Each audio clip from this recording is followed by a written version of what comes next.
Le 6e jour de notre séjour, avant de quitter Page, nous avons prévu une visite de l'Antelope Canyon, qui est l'une des gorges les plus connues et les plus photographiées du sud-ouest des États-Unis. Elle est située à quelques kilomètres au sud de la ville de Page, en plein désert de sable, au cœur de la réserve des Indiens Navajos. Donc ce sont seuls les Navajos qui sont habilités à le faire visiter. On y accède par un long couloir de sable très fin et profond, dans lequel seules les voitures équipées de 4 roues motrices et de pneus spéciaux peuvent s'y aventurer. On peut s'enliser très facilement, et d'ailleurs tout au long de ce trajet on avait l'impression de roulis, comme sur un bateau. Fort heureusement ce jour-là le vent était tombé, rendant l'excursion beaucoup plus agréable que celle faite la veille.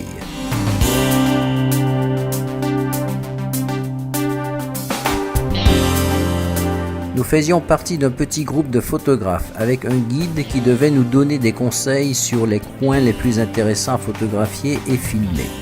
Comme cet endroit était fréquenté par beaucoup de touristes, il arrivait à bloquer leur accès à certains endroits du canyon pendant moins d'1 minute afin de nous permettre de filmer sans avoir de personne dans le champ de vision. Le meilleur moment pour le visiter, c'est le matin, entre 10h et 11h, alors que les rayons du soleil illuminent les parois du canyon.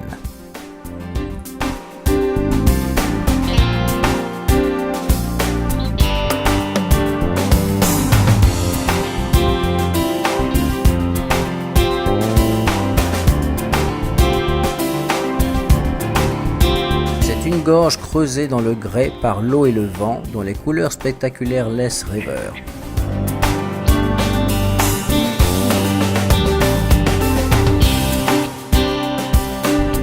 Quand nous étions dedans, l'acoustique était comme dans une église.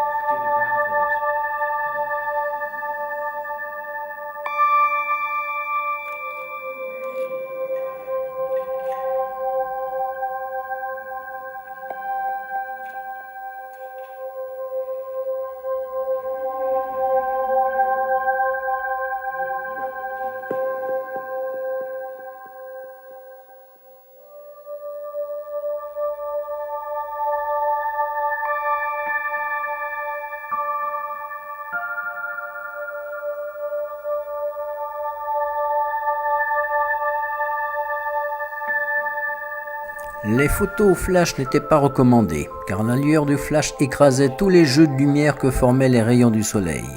De plus, le flash devient inefficace pour des distances dépassant quelques mètres. Il fallait donc photographier avec des vitesses très lentes, nécessitant dans de nombreux cas l'utilisation d'un trépied, ou bien d'une sensibilité du capteur très poussée. Quant à la vidéo, il fallait également des capteurs très sensibles. Une caméra vidéo ordinaire n'aurait pas pu capter des images convenables, car la luminosité restait faible dans un grand nombre de situations.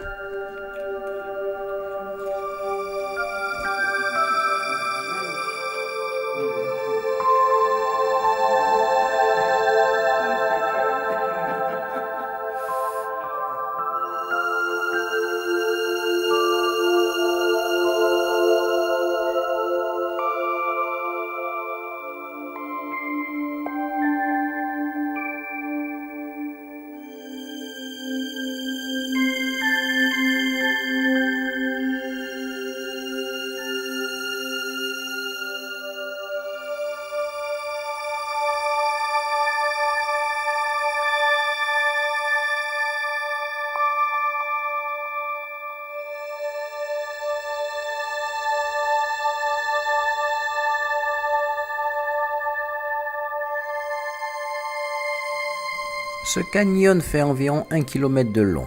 Il a une largeur qui allait d'à peine 1 mètre jusqu'à 2 mètres, voire 3 mètres à certains endroits.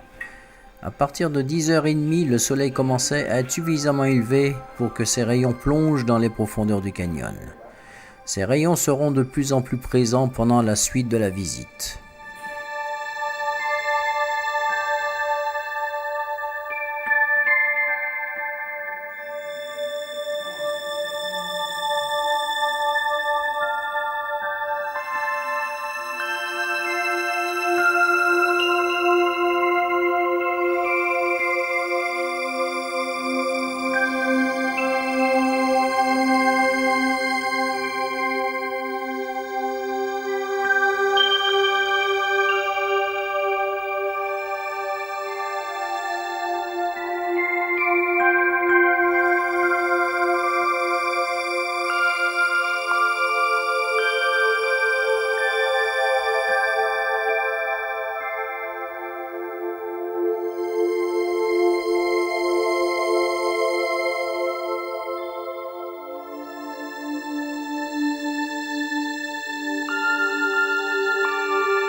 Pour rendre les prises de vue plus intéressantes, notre guide photographe projetait du sable dans l'air, en particulier où il y avait des rayons de soleil, pour prendre sur le vif la texture du sable, illuminé sur un fond noir. Cette façon de faire a donné des résultats particulièrement spectaculaires pour la plupart des photographes.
La visite de l'Antelope Canyon a bien duré 2 bonnes heures, dans un environnement féerique, jamais vu ailleurs. Jamais dans aucun de mes voyages, j'ai pu voir un spectacle naturel aussi beau et photogénique.